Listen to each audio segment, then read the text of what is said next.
Sometimes I feel like the chosen one. I am the one, the chosen son. You know my body ain't no run it up. Too many chains can't keep them tucked. Sometimes I feel like the chosen one. Hey, welcome to Stutter podcast hosted by me, Nino Alfred, where we talk about sports, shoes, fashion, music, and many more depending on which guests we have on the podcast. But today, on the second episode of Stutter podcast, we are going to talk about a lot of sports. This should be a good one, so let's have a good talk. Today's guests have been my day ones ever since I can't even remember, but these guys are my brothers for life. Miles and Justin, if you guys want to introduce yourselves, these guys are the guests on the Ep.2 of Stutter podcast. You can go ahead. Miles Weinberger, BFF of Nino since 7th grade.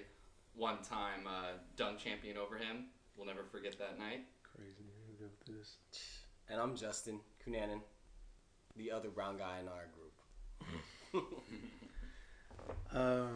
I want to start off the first topic. How do you guys think the NBA is going to do in Orlando, especially with all the COVID numbers rising up and everything? Well, how do you think the whole season, the rest of the season is going to go in playoffs? What do you think is going to happen? So, luckily for me, in addition to being a sports fan, I'm actually a big Disney fan, and I actually know that how they're actually setting it up. So there's 22 teams. They're being split up in 3 different Disney World resorts. And those resorts are all high, top-notch, big convention centers, so you can actually space teams out. What I'm more nervous about is just the encore play, and I feel like that's where the transmission kind of stuff may occur. I think it could happen, but with the rising cases, with people like Buddy Hield, Malcolm Brogdon, and players like that starting to come out and say that they have it. Jokic also, and even players in tennis have it too, where you don't even touch other people. It's kind of alarming.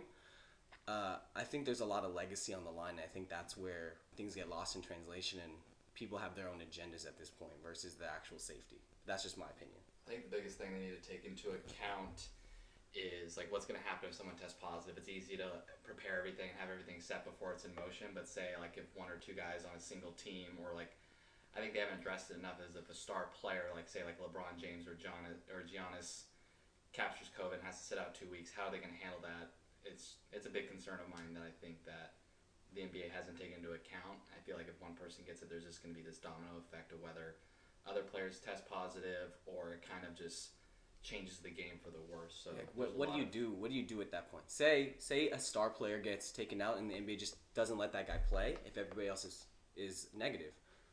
What does that really mean when you beat that team? That's why I think when at the end of this, if there are no positive COVID tests, I think you could safely say you don't put an asterisk. But say if, like the Lakers are playing the Bucks. Definitely, Giannis, if the Lakers win, yeah, there might be an asterisk. If you're talking about like the Sixers playing without Embiid or Simmons because if they test positive, is this really a NBA season? Just a legitimate thing. Yeah, and I think it's just something that's out of their control. But I think it's definitely something they need to think about and how they'll portray it.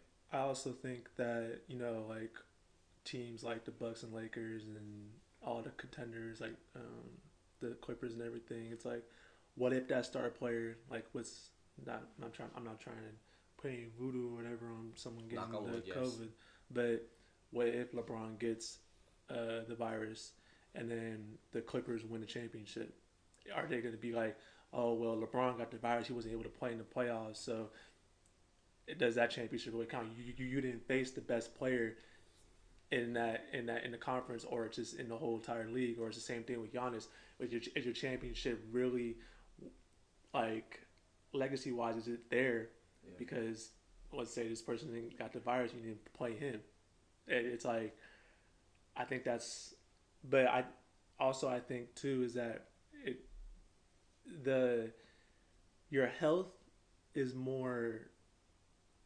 What's the word I'm trying to think of? Your health is more priority than legacy at the end of the day. And it's like, but if people are willing to risk their health to play basketball, and if they think that, like LeBron said, if he thinks playing basketball through this whole movement with the Black Lives Matter is going to help, or if he thinks that they can get past this with the virus, that's on them, right? But you just gotta. I guess it's a game of chance now. I think the legitimacy of a championship at this point, based on the COVID impact, I think that's more he said, she said. Because there's always a reason a team shouldn't have won a championship. And is their shit legitimate? Say 2015 Warriors. You don't think that counted. Kyrie and K-Love weren't playing. Does that really matter?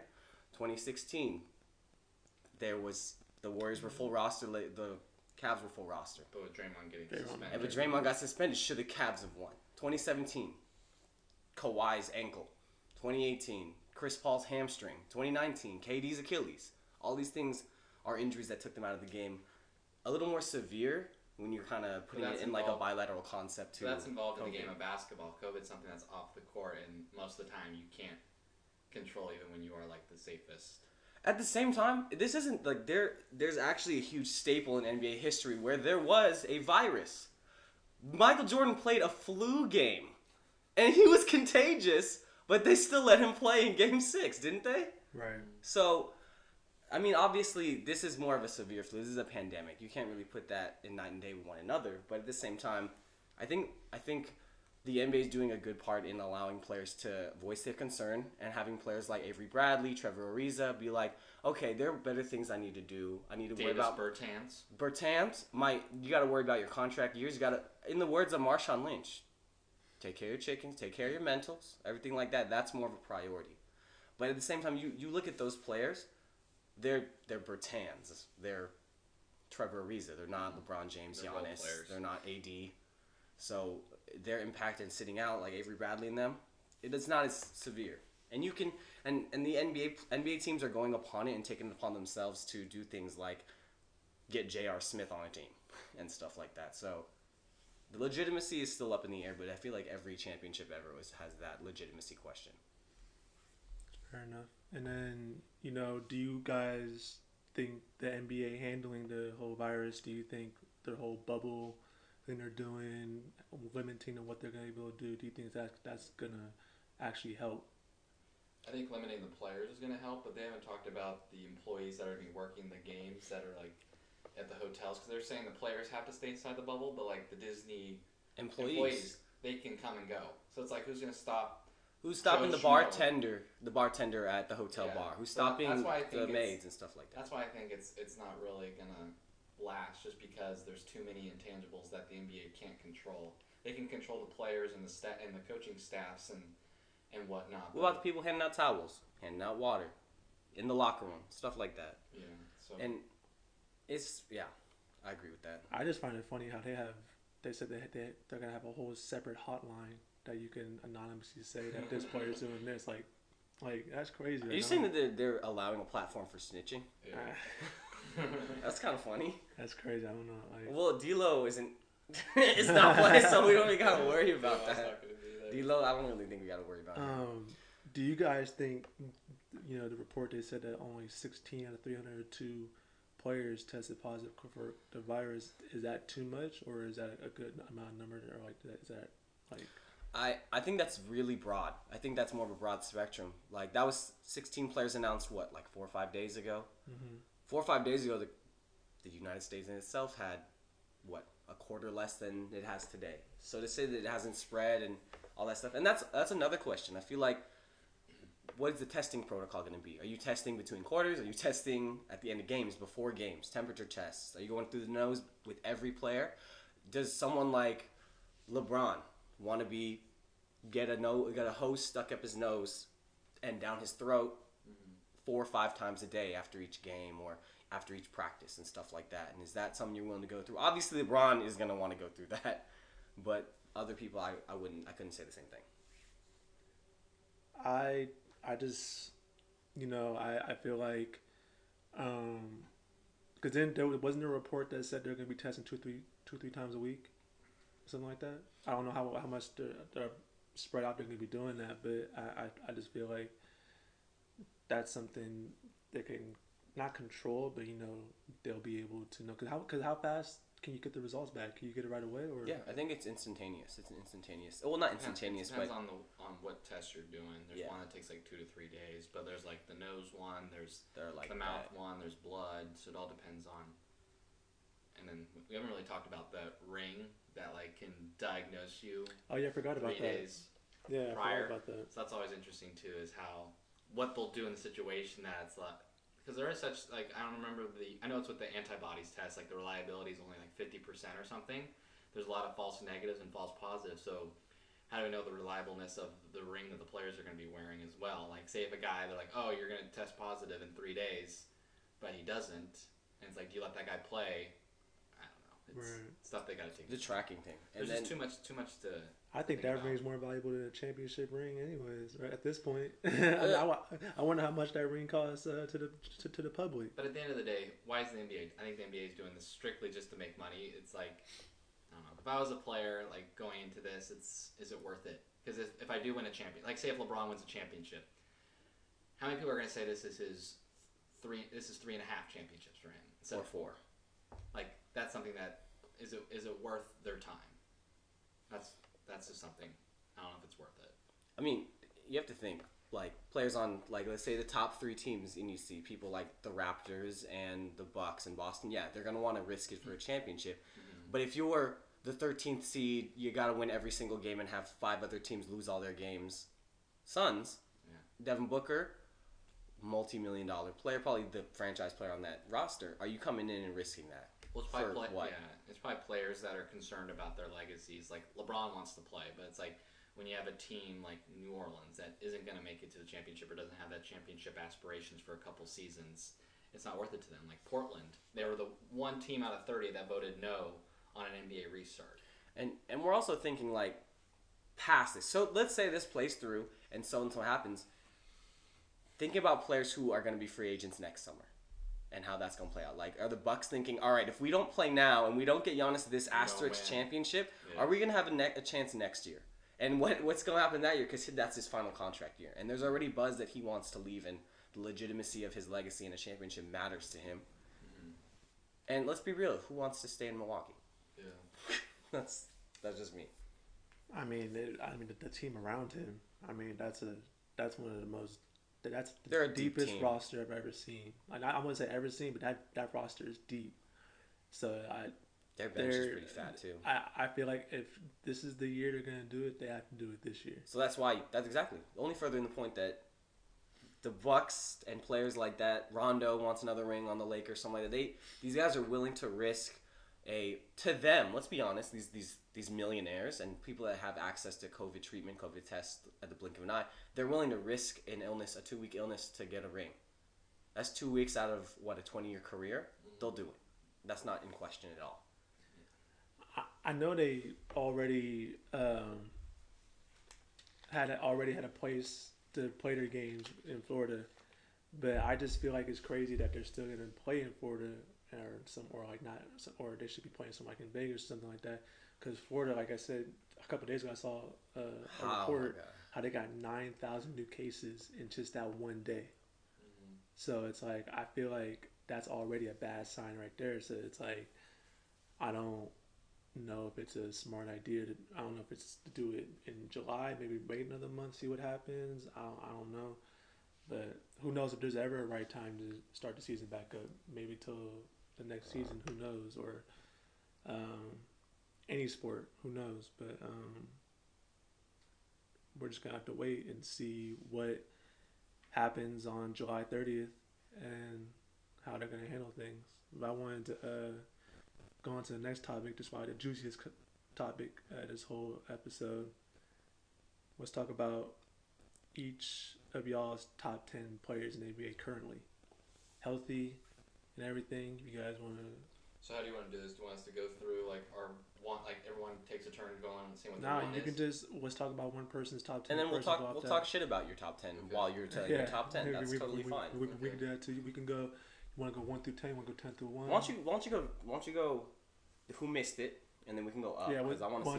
Let's do who missed it first, and then go top 10 to 1. Maybe we can talk about each player you name first, see if he should be higher or lower. You guys want to do that? Sure. Yeah. All right, go ahead. We'll start with Miles. So my top 2 that just missed the cut. At number 12, I have Sixers center Joel Embiid. I have him just missing the cut. Just saw a spot. As well as Nikola Jokic. those were my two guys that I had just missing the cut. So you just don't value bigs anymore. Well, the big man just isn't a part of the game. Is that I'm looking at my current top 10. I only have one guy that can play, two guys that can play center that are like that kind of position. So I think it's just a lesser known commodity, and it's not the of a 90s. priority. I mean, when you say top 10 players in the NBA, you got to. I mean, yeah. It's regardless of the position. the bigs are a part of the game, but I feel like, in my opinion, there could be 10 players that are better than those bigs, so they do a lot more, in my opinion. Yeah. But those are two solid bubbles that I like. You continue. No, so that was it. Those were my two guys that I missed.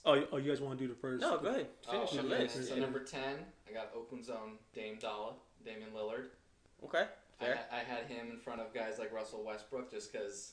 Oh, Russell Westbrook's not even in your top 10? Russell Westbrook did Wow. not make it. Wow. So I just have him completely off the board. I don't know if that's any. Why? Just tell us why. I want to hear why Wow. you don't fucking like him. Because I don't like his ass either. He but- shoots less than 30% from three.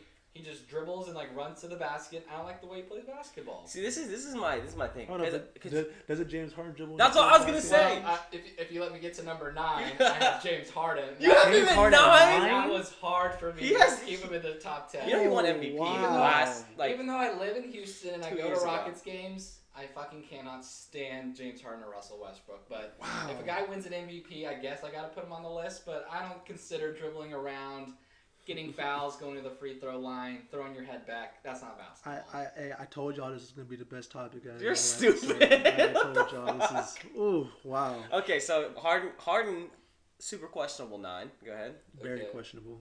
8. This was another hard one for me because I can't stand him either. But it's PG-13, Paul George. Paul George. I had him in my top 10. I Guy could- finished I can see that. I could see him at 8. I don't. Third in MVP voting third last in year. MVP voting I could last see him year. at 8. It's kind of hard playing against Kawhi, and he has been hurt. He was hurt to start the season. I was so gonna say 2 bilateral shoulder surgery coming in, and he missed more games because I of those see him as shoulders. like a better version of Clay. They're both can shoot the lights out, defend the best player on the other team. So I like Paul George there. but more athletic too. I don't know if he's better than James Harden. Yeah, but that's sus. All right, Okay. number 7. I really like this guy. I didn't know whether to have him higher or not. Is Luka. Luka's fair. I like it. I expected him on the list. Because he has like the highest rating in NBA 2K, and that's I looked at that list before making this one. He's a 96 right now? 96 or 97. You know who's not a 96? That was a huge topic. The 94-95 Hakeem Oh. is a 96 in his all-time rating, So- and that was the year that he won Finals MVP, Yeah. All-Star Game MVP, Defensive Player of the Year, and MVP. So I think Luka's pretty like underrated. I don't know, maybe that's just because he plays in Dallas and his team's like a Garbage. 7th seed right now. But I like him. Yeah, I mean that's solid. I'm not gonna argue about that. But I wouldn't put James Harden behind. Get him. over I it. mean, Just get you the. think James Harden's better than Luka? I would. Yes. I would take James Harden over Luka. Yes.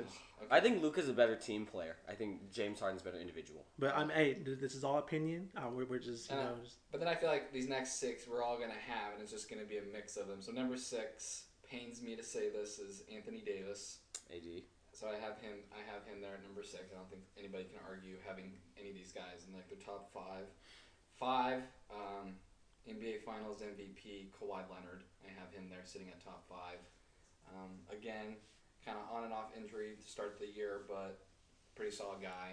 2 championships. Single-handedly just handled the Dubs last year too. Yeah. So got Kawhi at 5. 4, when healthy, some consider the best player in the NBA, Kevin Durant. Just sitting there at 4. Oh, you already giving me a headache with your top 3. What's wrong with KD? He's thinking about who number I said 3 top is. 3. I said He's top top 3. We already know who number So 3 who do you think number 3 is? Steph? I It's sure hope it's Steph. It is Steph Curry, number 3. Best shooter in the history of the game. 3-time NBA champ. Soon to be 4-time NBA champ coming next season. So I like Steph at 3. Okay.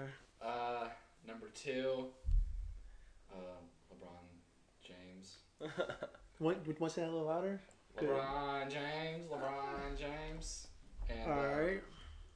And number 1, easy going. I have Giannis, the Greek Freak. That was pretty easy to decide. So, looking back, a recap, I got Giannis 1, LeBron 2, Steph 3, KD 4, Kawhi 5, AD 6, Luka 7, Paul George 8, Harden 9, and Dame 10. And from the reaction of y'all, and I assume Nino's large audience, Harden's going to be the one that most people gripe about. That was just my list. That was just mean.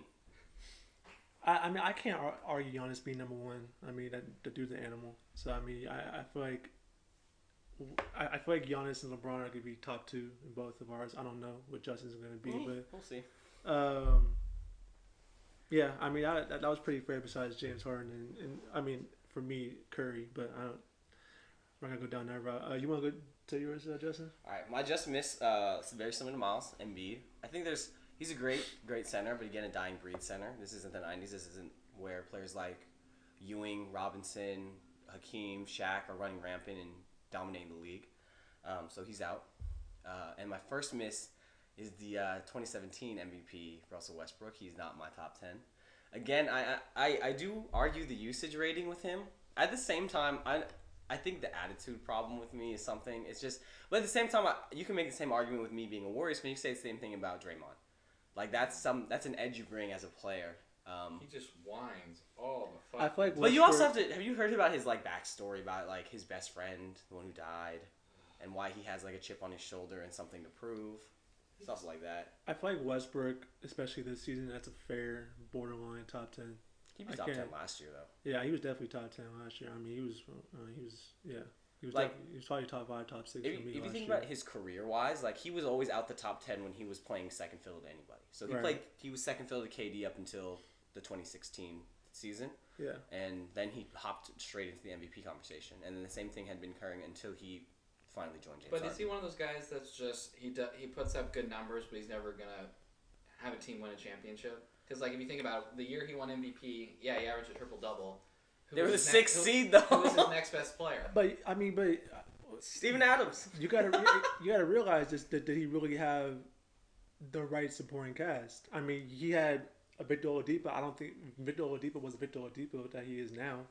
Steven Adams, he's a great defensive rebounder, but he's not like a crazy scorer. Like he had Andre Roberson lights out from 3. Like he can't even shoot, can't even make a free throw. Like he was a good defender, but did he have enough offensive players? So it's like I feel like Schroeder off the bench. And he'll be a Hall of Fame player, but he'll have no rings. Who knows? I agree with that. He'll be like a Charles Barkley. For all we know, he can win it this year with this whole restart. This might play into their favor. Who knows? A shooting team like the Rockets can't go months without playing basketball. You got to get into a rhythm. And I mean, who knows what they've been doing? 27 missed threes. Just saying. Okay. So finally into the top 10. Number 10, I do have. I'm biased. I love this guy. I like Jokic. This is the idea of a playmaking big and someone who I relate with being a fat guy. Well, now he's skinny though. Well, now he's skinny, but still, Yeah, we'll see how he plays like now. imagine like some guy you see at like a diner sitting by himself, like a truck driver type guy, but that guy could average a triple double. That guy can facilitate an entire team and make them. Even last year, they were the 2nd seed with Jamal Murray, and I'm not even gonna go into his story this past year. Let's keep that off the table. Katie's hair. She bad though. She's alright. I feel like what you just said right there, though. I think I just don't think they're experienced enough. Like they have that's another team that they have a good supporting cast, but I don't think they're ready to play like teams like they're gonna have to make a push for someone that's Lakers, on. Yeah. Like I think this is a little off topic, but that arms race kind of competition for Bradley Beal right now, because we know Bradley Beal doesn't want to be in Washington. I think he's gonna go to Brooklyn for pieces like Karis LeVert and Jared Allen, or he's gonna end up going to Denver for players like Gary Harris and a bunch of draft picks. Yeah, something like that. And that's when they'll finally hit the top. Number 9, I do have Luka. Luka just sneaks in for me. I feel like I think he has that Westbrook effect, being a low seed on a not super contending, not all-star type team. And let's say his supporting cast is like Tim Hardaway Jr. and an injured Porzingis and Maxi Kleber, Seth Curry. You're only furthering my argument. That didn't derail my argument. Dorian Finney-Smith. But at the same time, I think I would even say 1 year after next season he'll be top 5. this is only his second year in the league, so it's like. And he's only got room to grow, and he has such a low risk style of play too. It's not like he relies on athleticism. It's a lot of vision and a lot of finesse in his game. Okay. Space creation too. This is where Nino's gonna get mad. I have AD at 8. Ooh. I have him pretty low here. What? I just can't put someone who's the second option on a team anywhere higher. I think that's just my bias. I felt like Go ahead.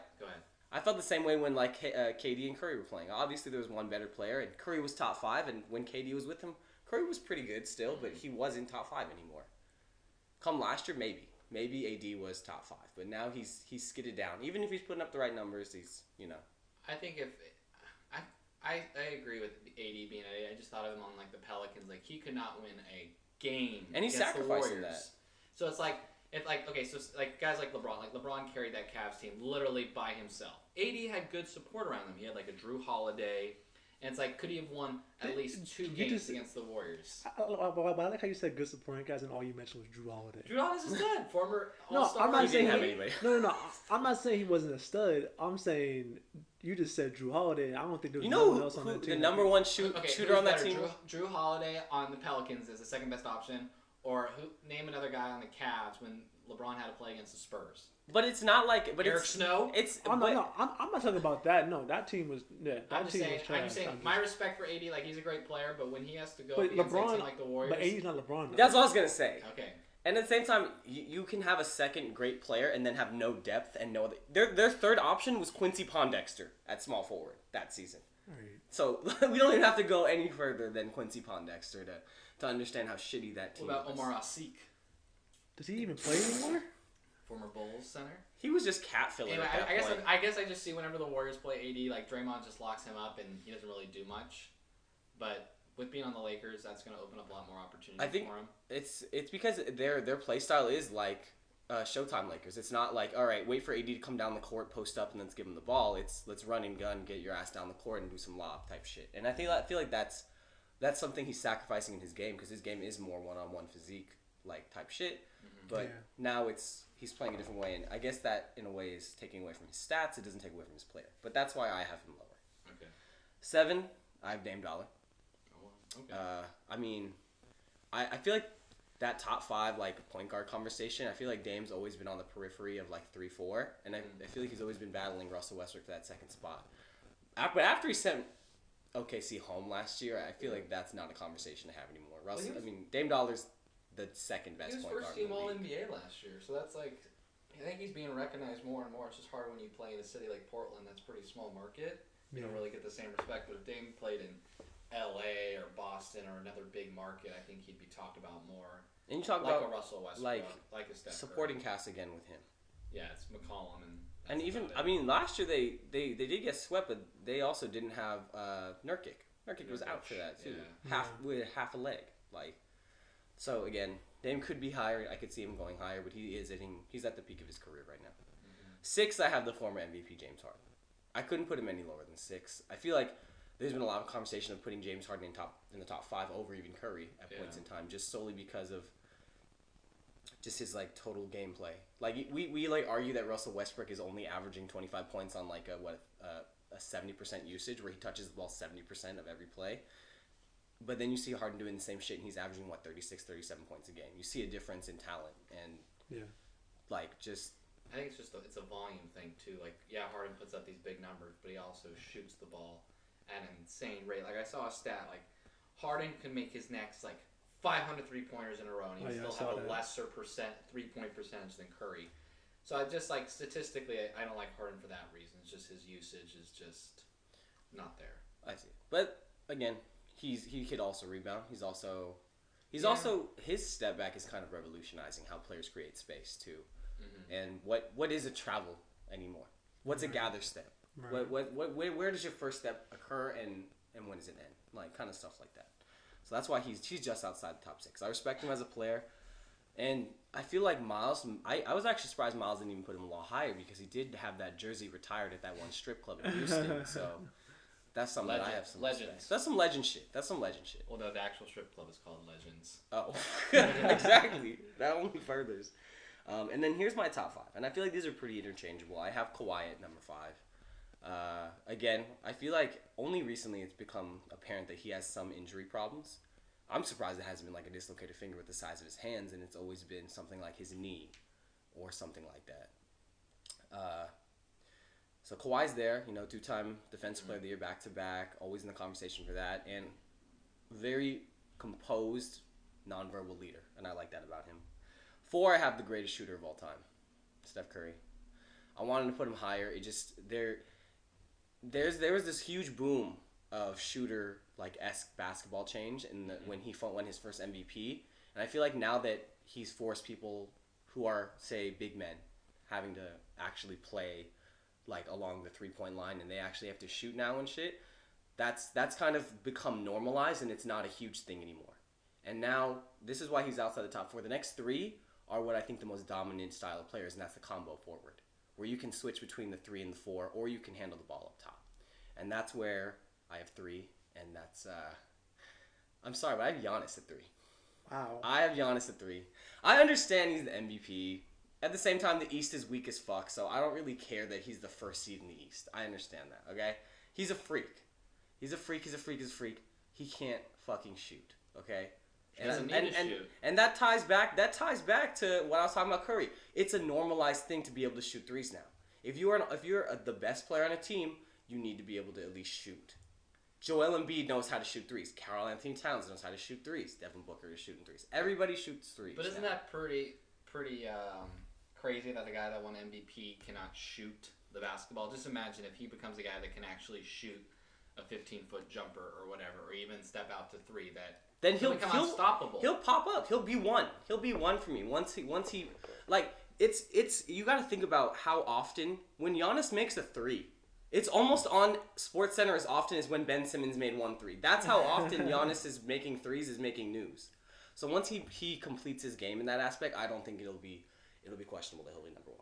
Okay. Number 2, I have the Durantula. I do have KD. Wait, where's Paul George in this? Paul George isn't in the top 10 for me. I'm sorry.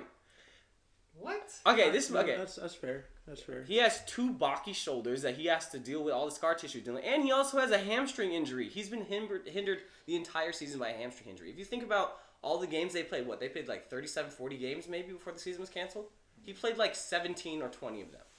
We're talking about current, and I'm talking about right now, 2020. I'm not putting him on the top 10. That's the just guy me. that finishes 3rd in MVP voting doesn't get into your top 10. James Harden, that won MVP less than 2 years ago, wasn't higher than 9. He was 9. Yeah. So that's a personal bias. There's the give take. And KD's number 2, just because maybe it's the bias 3-point shooting, but he's an all around player. For somebody, I think him and AI are one of those guys that it's like for pound for how light and skinny and like small and thin these guys are made fun of, like stature wise, they can play, and that's where you see that raw talent with players that don't have the Giannis physique or the LeBron athleticism. It's just length and utilize what you got. Mm-hmm. And then, of course, I hate to say it because I've always fucking hated this guy, but LeBron is the best player in the league. And his only intangible that I think that he has over everybody else on the list is the leadership kind of thing. And people question it because you say, LeBron is the best player. He's the GM and he's the coach. He's the player that sends players other places and gets other players. And people see that as a problem. But at the same time, you got to be a really good fucking player to be able to control an entire team's front office and an entire team's coaching staff and an entire league. The entire East became free once LeBron came to the Lakers. That kind of shift from East to West it speaks volumes into how good of a player LeBron is. So that's why LeBron's my number 1. How long do you think he holds on to that spot with him being 34? I mean, MJ won his last MVP when he was 35? He was 34. He was 35. He was 35 in 98. Yeah, so and LeBron James is more athletic and just as durable as Michael Jordan. So I can't see an argument. And at the same time, it's been almost 25 years since Michael Jordan was really, really relevant in the NBA. We've had advancements in athleticism and training and recovery and things like that to the point where LeBron is investing $1 million of his $40 million contract a year just to his body and his diet. I think longevity is something that LeBron's going to deal with for a while. So, all right, if you had to pick one, Kobe or LeBron, who do you pick? That's fucked up. It's only been like 6 months since. No, I'm just saying, if you got to pick one guy. It's LeBron. Really? It's LeBron. Because if you're talking about all those intangibles, I think Kobe's got it. The guy's a killer. That's the thing. Kobe is God-given drive. LeBron is God-given body and talent. Because I think if you had to rank top players, and you have guys like LeBron, Kobe, and Michael Jordan, obviously Michael's one, and then I think Kobe's got LeBron on too, so that's why it's hard. Why? Guy has 5 championships. He's all team. 3 of those belong to Shaq. Oh, Let's not get into this. That's another conversation. I would pick Kobe over LeBron. That's how much I hate LeBron, and even I don't like Kobe. I think you're sitting in a pool of nostalgia right now, and it's clouding you. But at the same time, I hate LeBron. I think maybe a little less, but just as much as you. But at the same time, we could have said the same stuff about Michael Jordan if we weren't rooting for Michael in the 90s. You hate players because they're great, and they're not on your team. And that's my top 10. LeBron's just a bitch. Good. All right, I guess it's my turn. This is where me and you are gonna start screaming. I already tell the tension. Go ahead. Miles has left in the chat. My 2 bubble players, I got at 12, Bradley Beal. I feel like he's not even the best player on his team. He definitely is the best player on the Wizards. When John Wall has half an ankle on his right side. He's finished. Bradley Beal definitely the best player on the team. When was the last time you saw John Wall sober? Ever. I feel like Brad Beal, I feel like arguably is one of the most underrated players in the NBA. Besides Harden, I feel like Bradley Beal is the second best shooting guard in the league. Cap. But he doesn't even make the All-Star team. That's off of because of voting. Is this Booker made it are him. Are you saying this because of individual stuff? Because remember, Beal had back-to-back 50-point games, and they lost both games. He dropped 50 in. Well, right, but I just feel like as a scorer, he's nice. He's the full package. Nice. He's the full package. And I feel like if you compare it to battle off the second best shooting guard in the league, obviously James Harden is the best shooting guard in the league. But if you go off, if you're comparing Bradley Beal and Clay, I like Clay. Whoa, you going for Clay? Okay. I like Clay, but Clay, besides him being a 3-point shooter and defensive player, does he really do much? I mean, like Bradley Beal. What else do you want him to do? He plays offense and defense. What is there another dimension of basketball I don't know about? What I'm trying to get is that Beal scores the ball. He can drive off the dribble. He can shoot. He can do this. He does a lot more offensive stuff than Clay. So that's why I put Bradley Beal as the 12th. So Bradley Beal you're saying is better offensively than Klay Thompson. I think offensively, yes. Defensively, Clay. Who has the most 3-pointers in a game in NBA history? Okay, that's one stat. Clay, that's one history Thompson. But you have to. He's talking. Who has the most points in a quarter? He's Klay motherfucking Thompson. Okay. Bradley Beal does not. That was in close to Klay. 2016 or something. What? The argument he's making is that Bradley Beal has it. You ask Klay to lead an offense. How many dribbles is Klay going to have before the ball is turned over? He doesn't need the dribble. But that's part of the offense. That's part of the offense. Here's my thought process when it comes to that. That's a whole different topic. But I feel like if I'm a coach and I'm telling somebody like let's say I got Bradley Beal and Klay Thompson on the floor at the same time, and I said I need a bucket. I need someone to drive to the lane and give me that bucket, strong bucket, and one type stuff. I'm not gonna put my money on Klay. I'm putting my money on Bradley Beal. Couldn't disagree. I don't know about that shit. Shooting wise, you're talking about clutch now. Clutch is different. Shooting wise, fine. Clay's one of the best. Defense too. Clay's one of the best shooters. And clutch. Clay's one of the best defensive. Clutch I'm just saying, I just feel like just not I would choose Bradley Beal. This is why you get ridiculed. I was waiting for that anyways, but anyway, that's my. Okay. Let's move on. First bubble player. That's such the next one, I have Paul George at 11. Okay. I feel like he's one of them players that could be top 10, but he's running the outskirts a bit. So, yeah. My number 10. A lot of y'all have just say it. Y'all have him at 8 or not. I have Luka at 10. Okay, at least he's top 10. At least he's top 10. Yeah, I have Luka at 10. I mean, he's just been killing it the last 2 years. I mean, him and Trey are going to be they're going to carry the NBA in a few years. The future. Everyone's saying what's everyone going to do with LeBron? Going to be gone. Everything. Giannis, Luka, Trey, all them young guys, they're going to carry the NBA. I don't see a problem with that. Number 9. This hurts to say, but I got Westbrook. I would say Disgusting. I would say a year or two ago, I would have him as the best point guard in the league. But since he, I'm not saying he downgraded, but I'm just going off this season, this year alone. I'll put him at number. Are you 9. gonna argue this? I don't think he's been the best point guard ever. Even in 2017 when he won MVP, he wasn't the best point guard. I'm just saying, in my opinion, Your opinion's wrong.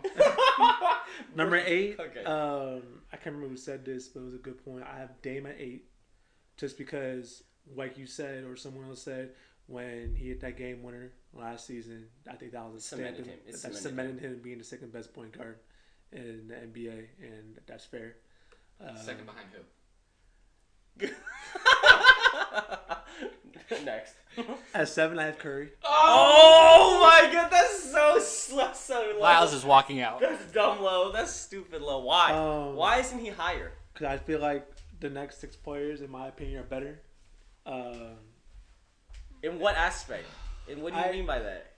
Okay, if you minus accolades and stuff, yeah. Whoa, you take away accolades. Take away accolades. Okay, we'll take Curry's LeBron's accolades away. Curry's up there. NBA I just feel MVPs. like best player in top 10 players in the NBA. I just feel like there's 6 better players than Curry.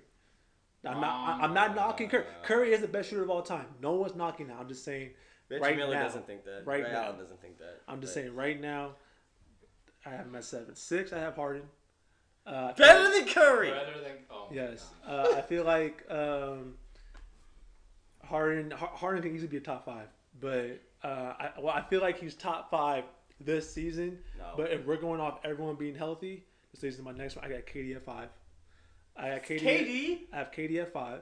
Who do you even have above him? Because KD, Do you have Anthony Davis ahead of Kevin Durant? So I have. Oh my god. So KD at 5, obviously healthy. He's one of the best players in the league. You can't even argue that. But who knows how he's going to be next season after the Achilles? The Achilles, people don't return the same. No one comes back the same. I was going to say somebody stayed, but too soon. But KD's so damn good. I wouldn't be surprised. He's still young. I wouldn't be surprised if he's still the same guy he was. His game allows him to come back. AD, I had number 4, the best big in the game. Notice that I didn't have any other bigs in the top. Him and Giannis play the same position, right? I have AD at the best big in the game. I just feel like his offensive game is crazy. His defensive game is even more crazy. It's hard to not put him in the top 5. Y'all put him outside your top 5. Who you got? Lakers AD or Pelicans AD? Be unbiased. I'm a Laker fan. I'm a Laker AD. But Laker AD, people have him top 5 MVP and top 2 defensive player of the year. So it's hard to argue. The Pelicans AD was nice though, but he's taking a backseat to LeBron. So you're not gonna have the same numbers from when you were on a team. Now you're co-starring with another player. Number 3, I have Kawhi. Kawhi, obviously. Where did I have Kawhi? Kawhi, I had Kawhi at 5.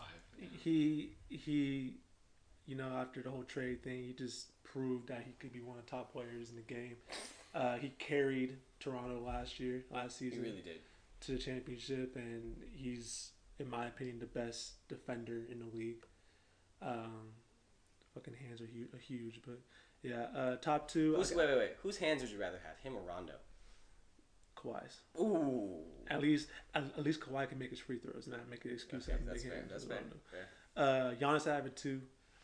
You can easily put Giannis at 1. I think it's interchangeable. 1 and 2 are interchangeable. I think in the next year or 2, Giannis will be the best player in the league. He's too dominant. Now, if he had a jump shot, might be the best. Giannis is only 25. It's crazy. What the fuck? It's crazy. And then I have LeBron at 1. Why? Wait. Take away his accolades first. Take away his accolades, and then go not being biased. The dude's 35 years old, has one of the best IQs in the history of the game. He can get to the basket whenever he wants. This dude's just crazy athletic still. Did you have him in 1? 2. I had 2. Crazy. Him being 35 is still being athletic. MJ did it, but not a lot of people can do it at this age. You had to be a very special person. If LeBron wins a championship this year, is it 4 or 3.5? It's 4. Y'all need to realize that there was only 22 games left in the season before all this happened, and they're playing 22 games or 8 games. The same argument can be made for LeBron's championship in 2012. What, the lockout season? Yeah. Yeah, that's Yeah, what I they're mean, saying. Yeah, see, Skip man. Bayless has a hot take. He only has 2.5 championships. You could also say the same thing with Duncan in '99. They had a lockout also. They played Patrick Ewing's 8th seed in the finals also, so there's always that argument. But yeah, That was those are fair lists. I agree with everybody's list except for Miles having James Harden that low and Curry, and you having Curry outside the top 5. Other than that, everything's cool. that was very entertaining. That was a very entertaining topic right there. If you guys want to comment who had the better top 5, realistic top 5, y'all can go ahead.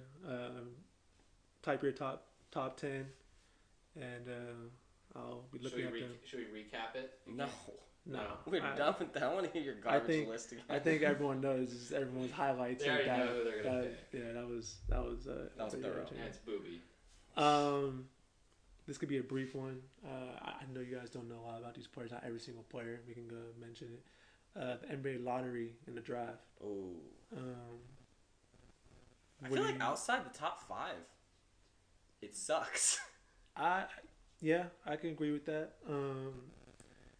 Depending on who in the lottery gets in certain positions. You guys are both Warrior fans. What if y'all were to get the first overall pick? Who you guys taking? I'm taking Edwards. I'm taking no one, and I'm letting the Milwaukee Bucks decide who they want to pick after they trade that. Okay, no For Giannis. no trades. No trades? No trades. Then I feel like there's no question that at that point you take James Wiseman. You take James Wiseman. Guys played 3 games in college. He was You're the gonna most take the number one pick on a recruited guy player. that has 3 games under his You belt? really want a crowded backcourt? You really want to take Anthony Edwards Just and imagine trade Anthony that? Edwards coming off the bench. He's Or not going Kevin to come off Durant. the What former what number do you- 1 player come off the bench? Former MVP come off the bench. Just think about Come it. on. Just imagine if you did this. You put Draymond at the 5. You put Wiggins at 4. Wiggins So stretch weighs 4. 135 Then you have pounds. Anthony Edwards, Clay, and Steph. Can you see Wiggins guarding Giannis? No, Draymond would guard Giannis. But Giannis is the 4. So can you see Andrew Wiggins guarding Yeah, Brook yeah, Lopez? Yeah, Brook Lopez plays behind the 3-point line now, so he's basically a 3-point get the- shooter. You know, I'm taking Anthony Edwards. Andrew Wiggins was drafted as a shooting guard, and then he was shifted to small forward, and now you're trying to put him I think at it's 5. weak. I think it's weak. You either take Anthony Edwards, who's the best player, or you trade down, get some assets. There's the guy on Iowa State, Isaiah. Iowa State, you said? Yeah, No, his name's Tyrese. Tyrese Halliburton. I Halliburton. like him, but I was pissed when I saw the Warriors should take him because he's a la Sean Livingston. I'm like, if you're gonna take a guy in the top 5, it better I'm be not better looking than for a Sean wing. Livingston. I'm not drafting a wing if I'm the Dubs. I feel like you got Clay coming back, you got Curry coming back. Y'all don't need another scorer. I feel like if y'all get the first overall pick, y'all should no question take Wiseman because y'all don't have a big. There's other players. Y'all really haven't ever had. Ever had a good big. Like you can say Boogie. But Boogie wasn't even. Boogie wasn't even 100%. Because we don't JaVale need a- McGee. We don't need a good big. Y'all, yeah, exactly. You But just need a I feel screen like setter. the safest pick out of these Yeah. players In this draft, even if specifically. you guys wanted to trade that pick or trade that player, would be Wiseman. I don't think Wiseman is the best player in the draft, but if y'all don't get a trade, then I'd rather than trade the pick than draft Yeah. Wiseman. I'm not saying that. I think I don't want anyone in the that'd be your draft, to best be option. But I'm saying if y'all were to keep the pick and y'all couldn't trade that pick, Wiseman would be the easiest pick for y'all because that's a void. That's the hole. That's a hole That's in the our hole lineup. that y'all That's have a always hole been in missing. our Not saying that you guys need it, but I'm saying y'all don't need Anthony We'll Edwards. say what do the Warriors do next year when they have the Timberwolves pick and Cade Cunningham's on? And it's guard heavy in each draft. So it's like, what do? Do you draft for need or do you draft for value. best player I'm gonna available? keep it a buck. I'm gonna keep it a buck. The Timberwolves are gonna be nice next year. No, they're not. They're underrated. they're not. Having Deagle and Cat for a full season. You have Malik Beasley, who's underrated bench player, Oh. and then Malik Beasley is the third player you're talking about. The team isn't nice. and then depending on what they get, Jared Culver. let him develop. But then depending on This what is, they play in get, the West. depending on what they get in the lottery this year, they could get a good player. Well, who knows? They can get LaMelo. They can get I think Anthony that Edwards. They can get.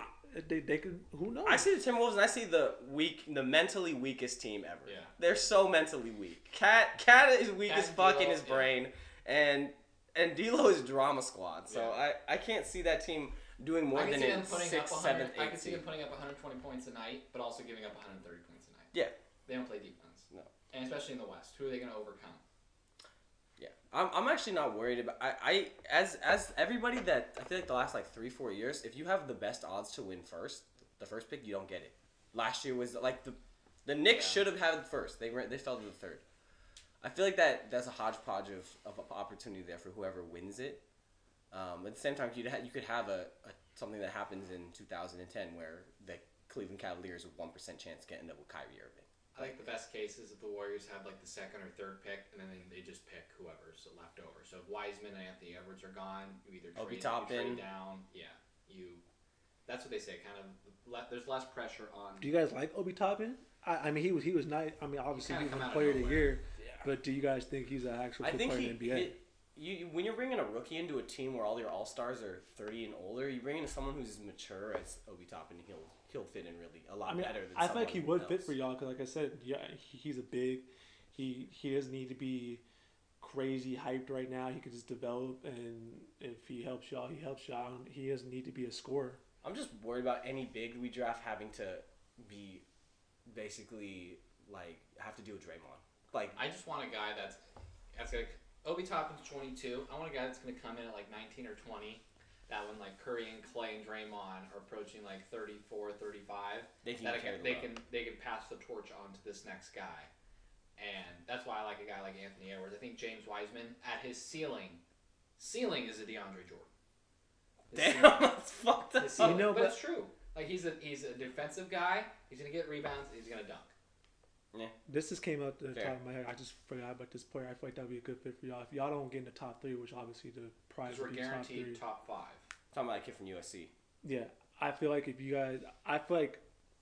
fit wise, he's not like a crazy scorer. He can score, but he's not a crazy scorer. He's more of a defensive guy. I feel like if y'all get outside the top 3, y'all should take the dude from USC. Onyeka something. Onyeka Okunakwi. I don't know how to pronounce his last name, but right. I know from back in the day, he in high school and especially this season in college. This is all if the Warriors don't trade that pick. Yeah, if y'all don't get top 3, I feel like that'd be a good pick for y'all to do from USC. Let me ask: let's say the Warriors trade or Obi, they trade their pick, but let's say anybody but Giannis, who are the Warriors trading that first pick for? I heard a rumor I heard Miles Turner. Like a Jonas Valanciunas, you think someone like that. You think Miles Turner's worth the top 5 pick? Oh, I mean, you're gonna have to package more than that. I'd rather have Sabonis. They're not gonna go. Well, they have to give up Miles Turner or Sabonis. They can't have both. If it was for Sabonis, yes. Miles Turner, no. A Bradley Beal. We can't. You have to understand who's under contract and what kind of money we're dealing with too. So you need to find someone who's middling in the road. But you also whoever you trade Clay probably has to be a part of it. Well, depending on the player. Well, the Warriors also have the $17 million exception from the Andre Iguodala trade. Yeah, which is ridiculous. That's annoying as hell. But I didn't even understand that for a long time. But how do you guys feel about LaMelo? How do you think he's going to transition? I like Melo. What's his best fit? What team? I was thinking Atlanta. I think that's where most places have. I like him in Atlanta. I feel like him and Trey would be a nice 1-2. I feel like that and Minnesota may be the worst options if you ask me. You have no defense in that backcourt if you have. Or I was thinking someone like Charlotte who doesn't have like a star player where he could use usage percentage and he can grow. Yeah. I like New York. I like New York too. But in New York, he could at least, I wouldn't say be the best player right away, but he has that attention over there. And New York, I mean, obviously they missed out on Zion last year. I feel like he could just go out and play his game and get his 15 or 16 points a year. With the pieces that New York has too, you're talking about how they have a nice front court. They have Mitch Robinson and Julius Randle. They're probably one of the more underrated. I would like LaMelo and RJ together too. RJ, and then if Kevin Knox ever decides to develop, right, something like that. I think best case scenario he goes to New York and they're okay. I get the whole Atlanta thing and not having a defensive backcourt or whatever, but I don't know. I just feel like that whole system is what Trey's doing to score. I just feel like he would just fit perfectly because LaMelo, he switched. He ain't gonna care about just scoring. He can pass. He can let Trey do his thing. Like I feel like that'd be a nasty 1-2. I feel like you have to have a big market to handle LeVar at the same time too. Yeah. Or maybe being in a smaller market would humble like a guy like LeVar. Like being in Atlanta, like yeah, you're in a big city, but you're not going to be in a huge market. And didn't his what he had a league, right? What was his league? JBA? Yeah, JP. Didn't they have a team in Atlanta? So he has roots in Atlanta. Yeah.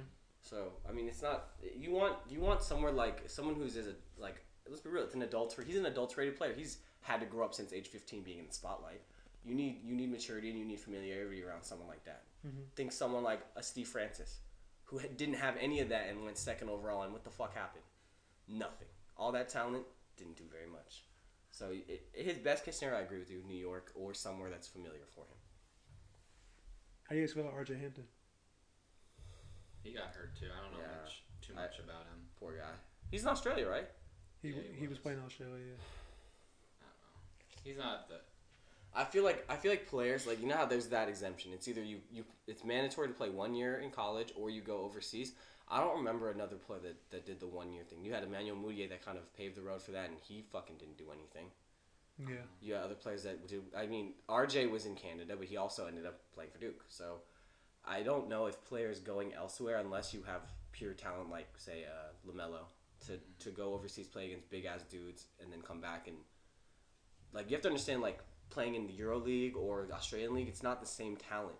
And it's also not the same type of player. You're playing against Australian guys. They're all massive, big, and just strong guys versus pure athleticism in the NBA. So it's not translatable. What about that guy that's playing in the EuroLeague right now? Avika or Denvi. He's supposed to be a top 5. He's currently playing in the EuroLeague right now. I know what you're talking about.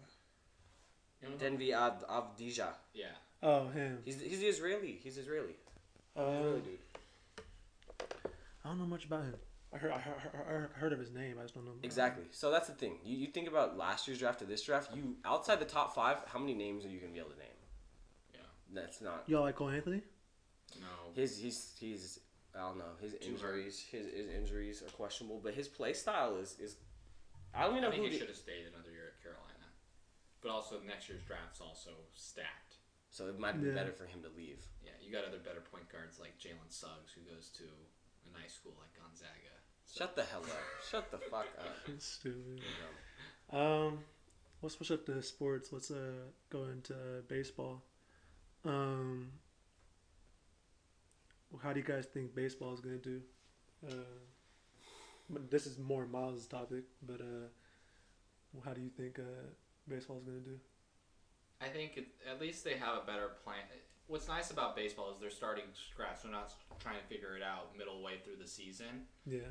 With regards to like the coronavirus, it's basically what they're doing. In case you guys don't know, is they're gonna play 60 games. 40 of them are against your own division, and then 20 games against the opposite league, same division. So like the Oakland A's are gonna play 40 games against the AL West, and then 20 games against the NL West. So it's to limit travel. So I think it's best case scenario is that you play your 60 games, everything goes fine, but also it's another thing is, well, at least with baseball, if one guy gets coronavirus or whatever, test positive, it's a big enough team. So say like you have to treat it just like an injury. So say if a pitcher gets a coronavirus, you can got call a up, bullpen. you have a bullpen, or you call a guy up to replace him. So I think it's a little more easier and fluid than basketball would, where you only have 10 guys, and say of those guys, only like 5 or 6 are impact players. So I think baseball's going to go smoothly. The whole traveling thing's going to be interesting. Like with the A's, they got to play 20 games against... No, excuse me. They got to play... If there's... 20 games against teams in Texas. So they got to play the Astros and the Rangers. That sucks. That's going to be interesting having to go to Texas, and same thing with the teams in Florida. So I'm wondering how traveling's going to doing that. But obviously you have private planes and stuff. But I have high hopes for baseball. Again, I think it's going to be probably the most exciting season yet, just because it's a 60-game sprint. I know I'll be probably watching every A's game, not only because the A's are good this year and they made the playoffs last year, but it'll be exciting because I think any team, because it's like, if you look at teams, like look at a team like the Phillies with Bryce Harper, like he started off hot and then he fell off a cliff. Mm-hmm. But if you start off hot and you cut the season in a third or a half, I think it's kind of wide open for teams that like catch fire early on. Talking about like the Nationals, if you only played the first 60 games of last year, the Nationals weren't in the playoffs, and they ended up winning the World Series. So I think that's what makes it exciting. And then the part about extra innings, starting a guy on second, I think that's gonna entice people to want to watch baseball games because I like, don't if like there's- that though. But it's just shortened time because they literally got to play 60 games in 66 days. Wait, what did you say? They're starting guys on second? In extra innings. extra innings, they're starting a guy on second base. That's dumb as hell. That's so dumb. How many games really go beyond like the 12th inning though? I don't know. Like there was one last year, and it was that one Giants game, and that was it. It went like 19 Oh, yeah. innings. But no, I think baseball is going to go pretty well. I just read that only the first player, Mike Leake, he's a pitcher for the Diamondbacks. He is going to sit out this season, so I don't think you're going to have as many guys as the NBA is on sitting out. Because I think baseball players, the big thing with them is not a lot of baseball players make that much money. Because you're talking about guys that only make like a couple $100,000. So I think it's going to be an exciting sport this year. I feel like when it comes to the virus, I feel like this is one of the sports that is easier because it's not a contact sport. Yeah. Everyone's spread out. When it comes to fans, I mean, obviously when it comes to baseball with fans, They're the least impactful. Fans have decreased every year, so I don't think that's going to be a problem where MLB is going to care about that. But I feel like when it comes to the virus, I feel like it should be smooth. Yeah, I feel like the only problem is traveling to certain states. But I like 60 games. The 182 is already 162. 162 is already a lot of games. So I mean, and you're gonna get the freshest of the baseball. Like those first 60 games is where you see a lot of standings changes. You see people hop out in the MVP race early. Yeah. And then the whole stay hot concept is gonna roll into the playoffs. But I think this is going to be more controlled than a bubble because with the bubble you're going to have people going in and out of the bubble. Whereas in baseball, so say the A's are going to play the Houston Astros, the A's are going to fly on their private jet, which is controlled, to Houston. And then they'll be in quarantine or in lockdown in their hotel, just going back and forth. So they're going to have less interaction. But you also got to trust, like Houston. You have to trust the Houston staff, the Houston this and that for the A's to feel comfortable to play. So home field advantage is going to be bigger just on a comfortability basis. So I don't know. I'm excited for baseball. It'll be a fun time. Hopefully a season like this where it's shortened by only 60 games, it'll attract a larger fan base. Maybe the casual baseball fan will get in because not only are you in quarantine, there's nothing else to watch, but it's like there's only 60 games and then it's the playoffs. It might be something I'm willing to get myself invested in. I know I'm one of those guys that when all sports were gone, when the Korean Baseball League started back up, I was actually watching games. So yes, I think the thirst for competition is out there. I think baseball it has the best shot at succeeding during all of this. So, what do you guys think about the whole Astros situation? I feel like you put an asterisk on a lot of that. Like, did Jose Altuve really win an MVP? Did they really win those World Series? If you're a Dodgers fan, you're killing yourself. Like, if you're a Dodgers fan, how do you feel? I don't know. I think it's the best thing that happened to Astros is all of this because people have kind of forgotten about the Astros and the cheating scandal. But I think once you get into the game or get into the season started, people will remember them cheating and.